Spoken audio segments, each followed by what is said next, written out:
వెంటనే రావు, వెంటనే రావు. దావీదును దేవుడు ఎన్నేళ్ళప్పుడు అభిషేకించాడు? 17 ఏళ్ళప్పుడు.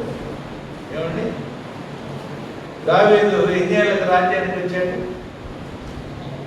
ఎన్నేళ్ళకి వచ్చాడు దావీదు? ఎన్నేళ్ళకి రాజ్యానికి వచ్చాడు? ఎన్నేళ్ళకి వచ్చాడే? 30 ఏళ్ళకి రాజ్యం. దావీదు రాజ్యానికి రావడానికి ఎంత టైం పట్టింది? దేవుడు అభిషేకించాడు రాజుగా. సమూయేలుతో ఏమన్నాడు? ఎందాక నువ్వు ఏడుస్తూ కూర్చుంటావు సౌలు గురించి, నువ్వు వెళ్ళు యెష్షయి కుమారుని అభిషేకించు అన్నాడు. అభిషేకించాడు రాజుగా. మరి రాజుగా అభిషేకించినాడు పోయి రాజు యొక్క సింహాసనం మీద కూర్చోవద్దు. ఇంకా ఆయన తోలివేయద్దు దేవుడు. 13 ఏళ్ళు ఏమన్నా సంతోషంగా ఉన్నాడా? ఆనందంగా ఉన్నాడా? చూసారా? తరుగుకుంటూ అంటే గులియాతును చంపాలి. అందరూ భయపడిపోయారు. ఇశ్రాయేలీయులు భయపడిపోయారు, భీతి చెందారు. చూసారు? మొదటి సమూయేలు గ్రంథం 17వ అధ్యాయం. మొదటి సమూయేలు గ్రంథం 17వ అధ్యాయము 11వ వచనం. సౌలును ఇశ్రాయేలీయులందరూ ఆ ఫిలిష్తీయుని మాటలు వినినప్పుడు బహు సౌలు. చూసారా? ఇశ్రాయేలీయులందరూ ఆ ఫిలిష్తీయుని మాటలు విన్నప్పుడు ఏమైపోయారు? బహు భీతి. అంటే భీతి అంటే భయం. ఇంకా మనము వాడిని జయించలేము. మరి సౌలు రాజు భీతి పొందాడు, ఇశ్రాయేలు సైన్యం భీతి పొందింది, ఇశ్రాయేలు భీతి పొందారు. అటువంటి పరిస్థితుల్లో దావీదుని దేవుడు వాళ్ళ ఆయన ఎందుకు పంపించాడు? కేవలము సమాచారం. చూసారా? మళ్ళా ఆ సైన్యాధిపతికి ప్లీజ్ చేయడానికి జున్నుగడ్డలు తీసుకెళ్ళిపోతారు.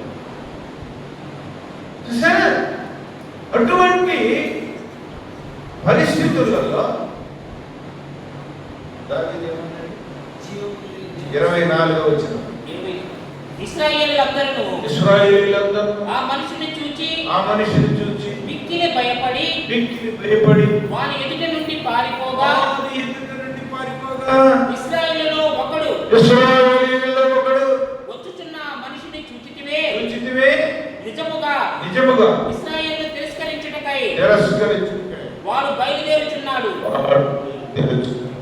వానిని చంపిన వానికి రాజు బహు ఐశ్వర్యము కలగజేసి, ఎవరికి? చంపిన వానికి కలగజేసి తన కుమార్తెనిచ్చి. రెండు ఏం చేస్తారంట? కుమార్తెనిచ్చి పెళ్లి చేస్తారు. ఒకటేమో ఐశ్వర్యం, రెండేమో కుమార్తెనిచ్చి పెళ్లి చేస్తారు. వారి తండ్రి ఇంటి వారిని ఇశ్రాయేలులో స్వతంత్రులుగా చేస్తారు. ఇశ్రాయేలీయుల్లో వారి తండ్రి ఇంటి వారిని, అంటే తండ్రి ఇంటి వారంటే దావీదు యొక్క తండ్రి యెష్షయి యొక్క ఇంటి వారు కుమారులు. ఆయన కుమారులందరినీ తర్వాత ఆ ఇంటి వారందరినీ వాళ్ళు ఏం చేస్తారంట? స్వతంత్రులుగా. అంటే స్వతంత్రులుగా చేస్తారంటే రాజు యొక్క ఆధీనంలో ఉండరాళ్ళు. వాళ్ళు ఇండిపెండెంట్ గా ఉంటారు. వాళ్ళకి ఏ శాస్త్రం వర్తించదో వారి ప్రకారం జీవిస్తారు. అటువంటి కప్పం కట్టాల్సిన అవసరం లేదు. చూసారా? పన్ను చెల్లించాల్సిన అవసరం లేదు. అటువంటిగా చేస్తారని చెప్పాడు. చూసారా? అప్పుడు ఏమన్నాడు దావీదు? జీవము గల దేవుని సైన్యములను తిరస్కరించుటకు ఈ సున్నతి లేని ఎంతటి వాడు వాడిని చంపి చూసారా, రోషం కలిగి దేవుని కోసం రోషం కలిగి ప్రవర్తించాలి. చూసారా 18వ అధ్యాయంలో స్త్రీకి ఏమని పాట పాడారు? సౌలు వేల కొలదియు, దావీదు 10,000 కొలదియు, శత్రువులను హతము చేసినవి.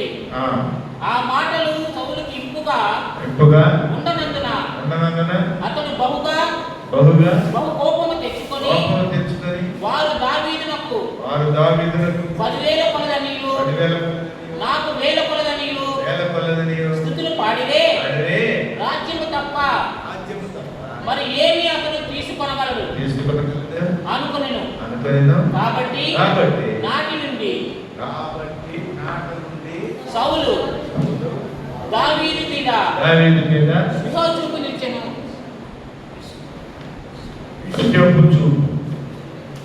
చూసారా, విషయపు చూపు చూశాడు. విషయపు చూపు చూసి చేయవలసిన పని ఏంటండి? ఏం చేయాలి? ఆయన ఐశ్వర్యం ఇవ్వాలి, కూతురు పెళ్లి చేయాలి, తండ్రి ఇంటి వారిని స్వతంత్రంగా చేయాలి. ఆ పని చేయకపోగా ఏం చేశాడు?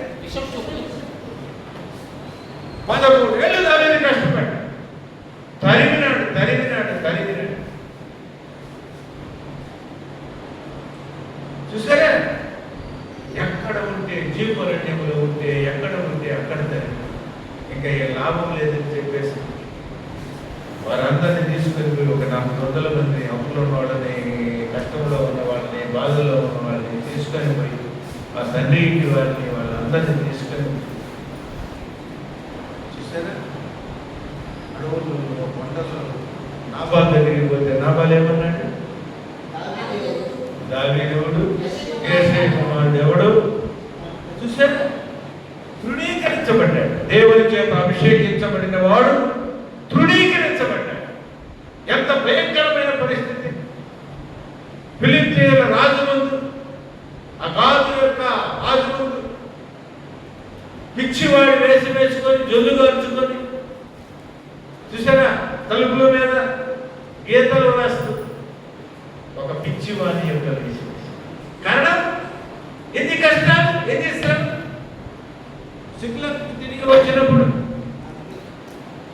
ఆ యొక్క పట్టణం కాల్చివేయబడింది, ఆయన ఉన్న ఇల్లు కాల్చివేయబడింది, పిల్లలందరినీ తీసుకొని పోయినారు, చెరబెట్టినారు, భార్యలను తీసుకొని పోయినారు. ఏడ్చుటకు శక్తి లేనంత వరకు ఏడ్చినారు. ఎన్ని కష్టాలు, ఎన్ని బాధలు, ఎన్ని శ్రమలు. మరి దేవుడు రాజుగా అభిషేకించాడు కదా, మరి రాజుగా అభిషేకిస్తే ఈ కష్టాలు ఏంటమ్మా?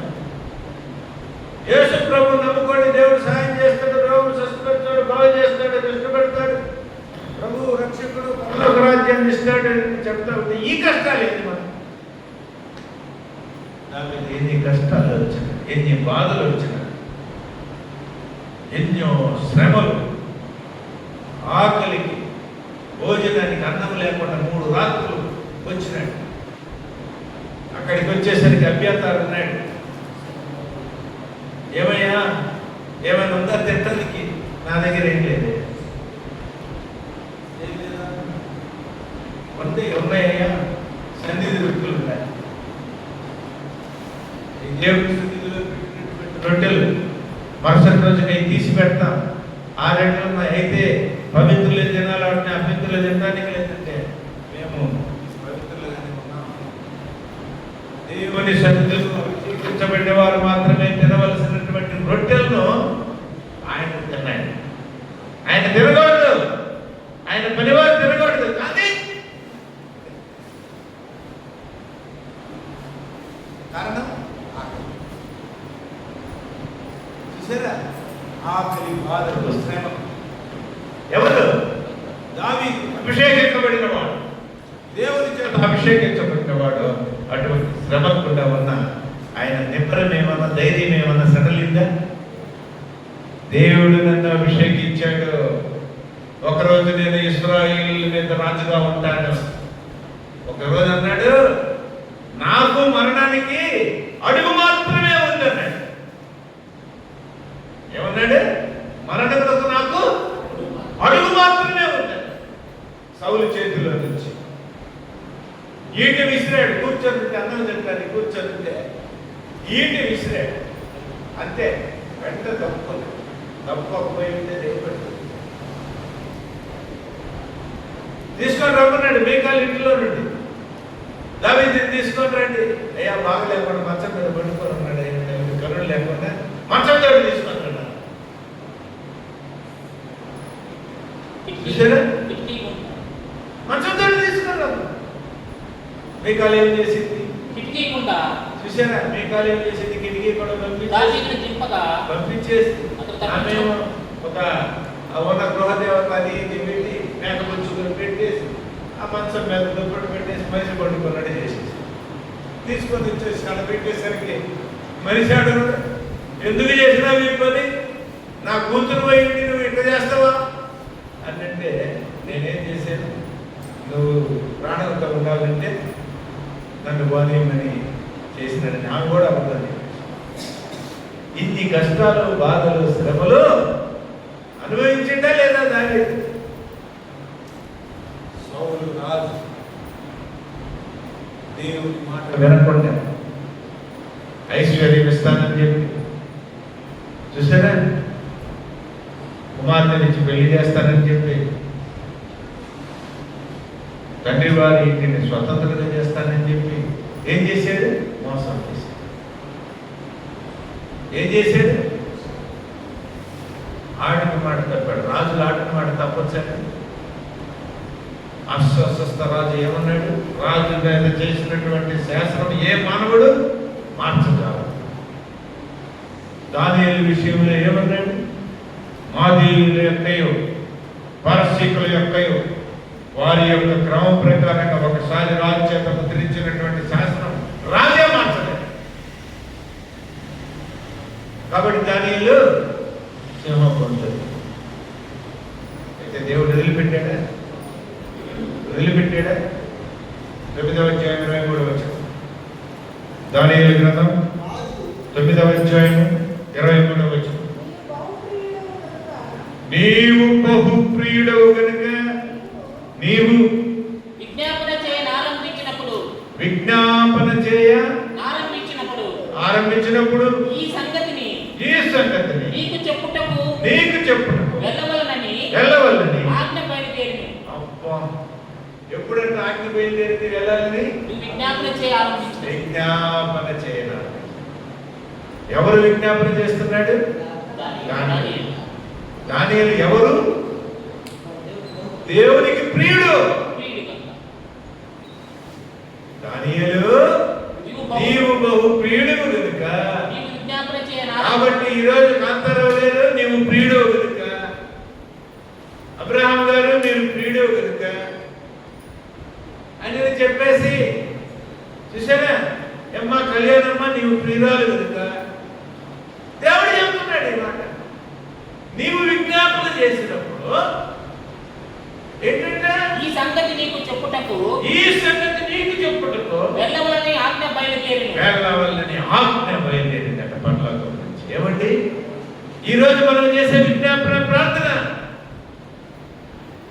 దేవునికి ఇష్టడిగా నువ్వు కానీ చేస్తే అది పరలోకమునకు చెక్క. ఇష్టడిగా ఉన్నావా? ప్రియుడిగా ఉన్నావా? దేవునికి పరిశీలించుకోవాలని దేవుడి కోరుతున్నాడు. దేవునికి ప్రియుడిగా ఉన్నావా? దానియేలు నీవు ప్రియుడు కనుక నీవు విజ్ఞాపన చేయగా చూసారా, ఆజ్ఞ పరలోకం. మనం ప్రియులుగా ఉండకుండా, పరిశుద్ధులుగా ఉండకుండా హిజ్కియా ప్రార్థన చేసేటప్పుడు ఏమన్నాడు? నేను ఎట్లా యథార్థంగా ప్రవర్తించుకున్నో ప్రభుత్వం జ్ఞాపకం చేసుకోవాలి. చూసారా, ఆయన మాట అన్నాడు, నేను ఎట్లా మీ సన్నిధిలో ఉన్నాను, ఎట్లా నేను నడుచుకున్నాను, నా ప్రవర్తన ఎలా ఉన్నదో ఒకసారి ప్రభుత్వం జ్ఞాపకం. మరి నీ ప్రవర్తన సరిగా లేకుండా, నీ జీవితం సరిగా లేకుండా చూసారా, దేవుని భయం లేకుండా, ప్రేమ చూపించకుండా, క్రీస్తు ఆజ్ఞలు అనుసరించకుండా, పరిశుద్ధంగా నడవకుండా నాకు దేవుడికి ఏం లేదంటే, నీవు బహు ప్రియుడుగా ఉంటే విజ్ఞాపన చేస్తే దేవుడు ఆలకిస్తాడు, పరలోకం నుంచి ఆజ్ఞ పెడతాడు. అందుకని అన్నాడు మత్తయి వార్త 23 మీరు పుదీనాలో, జీలకర్రలో, సోపులో దశమభాగం ఇస్తారు, కానీ ఇవ్వవలసింది ఏంటంటే చదవండి 23వ అధ్యాయం 23వ వచనం. అయ్యో అయ్యో ఈరోజు అంటున్నాడు, అయ్యో పోతిరెడ్డిపాలెం సంఘములో ఉన్న వేషధారులైనటువంటి నా బిడ్డలారా అంటున్నాడు దేవుడు. నిన్ను ఏమంటున్నాడు? పోతిరెడ్డిపాలెం సంఘములో ఉన్న నా బిడ్డలారా, వేషధారులారా అంటున్నాడు. పరిశీలారా వీరు పుదీనాలను, సోపులోను, జీలకర్రలోను 10వ భాగం చెల్లించాలి. కాబట్టి దేవునికి ఇవ్వాల్సిన 10వ భాగం ఏమో చెల్లించి ధర్మశాస్త్రములో ప్రధానమైన విషయములు అనగా ధర్మశాస్త్రంలో ప్రధానమైన విషయంలో దశమ భాగం ఇవ్వాలి. సోపులో, జీలకర్రలో ఇవ్వాలి, ఆదాయం అది వేరే విషయం. ఇవ్వవలసింది ఏంటంటే ప్రధానమైందంట, అనగా న్యాయమును, కనికరమును, విశ్వాసమును. ఏ విడిచిపెట్టేశావు? న్యాయంగా నడవడం విడిచిపెట్టేశావు, కనికరం చూపడం విడిచిపెట్టేశావు, విశ్వాసం వదిలిపెట్టేశావు. అవి వదిలిపెట్టి ఈ చేస్తాం. కాబట్టి సౌలు ఏం చేశాడు? న్యాయంగా ఏం చేయాలి? ఐశ్వర్యం ఇవ్వాలి, కూతురు నుంచి పెళ్లి చేయాలి, ఇంటి వారిని స్వతంత్రంగా చేయాలి. ఏం చేశాడు? విషము చూపించాడు, అన్యాయంగా ప్రవర్తించాడు. 19వ అధ్యాయం 19వ వచ్చింది. మొదటి సమూయేలు గ్రంథం అయితే సౌలు కుమార్తెయు 17వ వచనం. సౌలు నా చెయ్యి వాడి మీద పడకూడదు, ఫిలిష్తీయుల చెయ్యి వాడి మీద పడును గాక. చూసారా, నా చెయ్యి వాడిని పడకూడదు, నేను తప్పకూడదు, ఫిలిష్తీయుల చెయ్యి వాడిని పడకూడదు. ఈ రోజుల్లో అట్లాంటి వాళ్ళు ఉన్నారు మనుషులు. నేను తప్పు చేయకూడదు, వాడి చేత చేపిస్తాను. ఏమండి, మనకు మంచి అనకూడదు, వాడి చేత చేపిస్తాం. చూసారా, కాబట్టి నా చెయ్యి వాని మీద పడకూడదు, ఫిలిష్తీయుల చెయ్యి వాని మీద పడును గాక. ఫిలిష్తీయుల చెయ్యి, ఎందుకంటే వాళ్ళు అల్లింది కాబట్టి వాడు కూడా చెప్తే దోషం రాకూడదు, దేవుని అభిషేకించిన వాడిని చంపకూడదు, రాకూడదు, నేను నా చెయ్యి మాత్రం పడకూడదు, నాకు నాశనం రాకూడదు. చూసారా, ఎంత కపటోపాయం కలిగినటువంటి వ్యక్తిగా మారిపోయినాడు.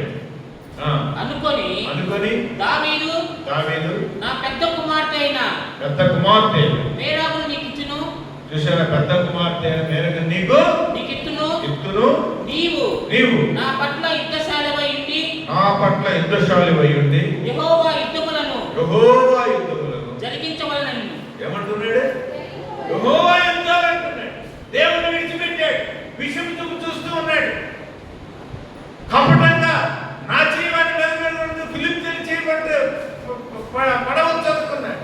అందుకని పిలిచి ఏమంటున్నాడు? యెహోవా యుద్ధములు జరిగించవలెనని. చూసారా, యెహోవా యుద్ధములు జరిగించి మళ్ళీ దేవుడిని తీసుకొస్తాడు. చూసారా, అందుకు దావీదు రాజునకు అల్లుడగుటకు నేనెంతటి వాడను, నా స్థితి అయినను ఇశ్రాయేలులో నా తండ్రి కుటుంబమైనను ఏ పాటని సౌలుతో అనిను. అయితే సౌలు కుమార్తె అయిన మేరాబును దావీదునకు ఇవ్వవలసి ఉండగా ఆయన ప్రమాణం చేశాడుగా, నేను ఇస్తానన్నాడుగా, ఇవ్వవలసి ఉండగా సౌలు ఆమెను ముగితీయుడైన అబ్రియేలుకి ఇచ్చి పెళ్లి చేశాడు. ఏమండి, ఎంత ఎంత అన్యాయం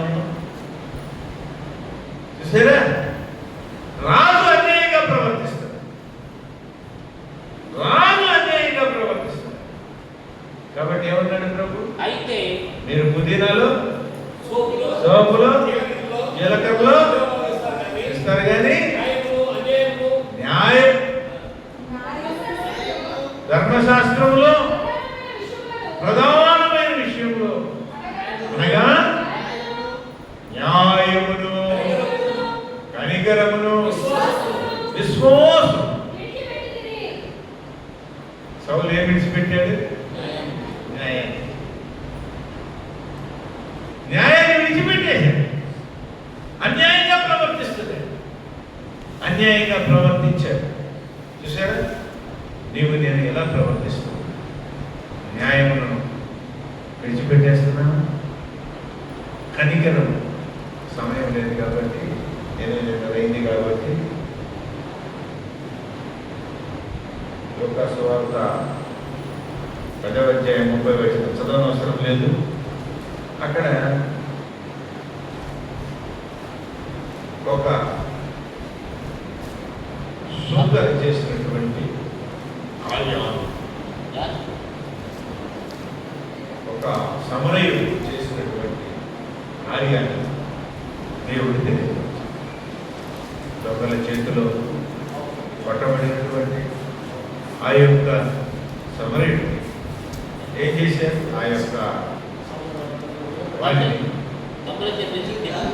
శాస్త్రి వచ్చాడు, పరిచయుడు వచ్చాడు, శాస్త్రి వచ్చాడు, చూశాడు, దావని.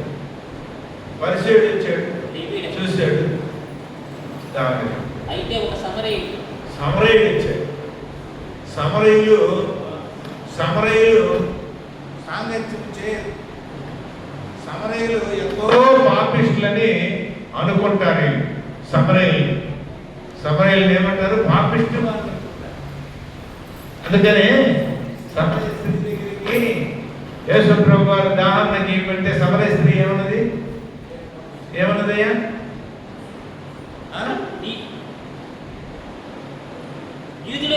యూదులైన నీవు సమరయ స్త్రీ నన్ను ఎలా కూర్చున్నావు? కాబట్టి ఈ సమరయులు ఎంతో తక్కువ వారిగా చూస్తారు యూదులు. అయితే పట్టబడినటువంటి వ్యక్తిని, దొంగల చేత పట్టబడినటువంటి వ్యక్తిని లేవీయుడని పేరు పెట్టుకున్నాడు, దేవుని సేవ చేసేవాడు. శాస్త్రుని పేరు పెట్టుకున్నాడు, ధర్మశాస్త్రాన్ని చూసారా పఠించి ఇతరులకు బోధించేవాడు. ధర్మశాస్త్రాన్ని బోధించేవాడు పక్కకు తొలగిపోయాడు. దేవుని మందిరంలో సేవ చేసేవాడు పక్కకు తొలగిపోయాడు. దేవుని మందిరానికే రానటువంటి వాడు దేవుని చూపిస్తున్నాడు. చూసారా? దేవుని మందిరంలో ఉండి దేవుని సేవ చేస్తున్నటువంటి శాస్త్రి దేవుని కార్యం చేయడం, దేవుని మందిరంలో ఉండి దేవునికి పరిచయం చేస్తున్నటువంటి లేవీయుడు, పరిసయ్యుడు దేవుని పని ఈ కనికరాన్ని చూపలేదు. కానీ ఈ సమరయుడు మాత్రం ఏం చేశాడు? చూచి అతని మీద జాలిపడి కనికరాన్ని చేశాడు.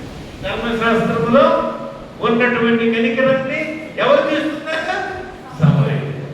మరి శాస్త్రి అందుకని ఏమన్నాడు? వేషధారులైన శాస్త్రులారా, వేషధారులైన పరిసయ్యులారా, మీరు న్యాయాన్ని విడిచిపెట్టేశారు, కనికరాన్ని విడిచిపెట్టేశారు, విశ్వాసం మన విజ్ఞానం ప్రభు సన్నిధికి చేరేటట్టు మనం దేవునికి ప్రియులుగా ఉండాలంటే న్యాయంగా నడుచుకోవాలి, కనికరాన్ని విశ్వాసం. ఇంతే కదా యెహోవా ఇంతే కదా. కాబట్టి మనం అలా దేవునికి దానియేలు దేవునికి ఎలా ఉన్నాడు? ప్రియుడిగా.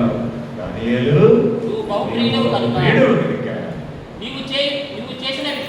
నీవు చేసిన విజ్ఞాపన ఆరంభించినప్పుడు ఈ సంగతి నీకు చెప్పుటకై వెళ్ళవలనని రోజు నీకు ఆ సంగతి చెప్పడానికి దేవుని ఆజ్ఞ బయలుదేరాలి అంటే నీవు దేవునికి ప్రీడిగా ఉండి ప్రార్థన చేయాలని దేవుడి కోరుకో. న్యాయంగా నడుచుకొని కనికరమును ప్రేమించి విశ్వాసమును చేకొని దాని ప్రకారం జీవించ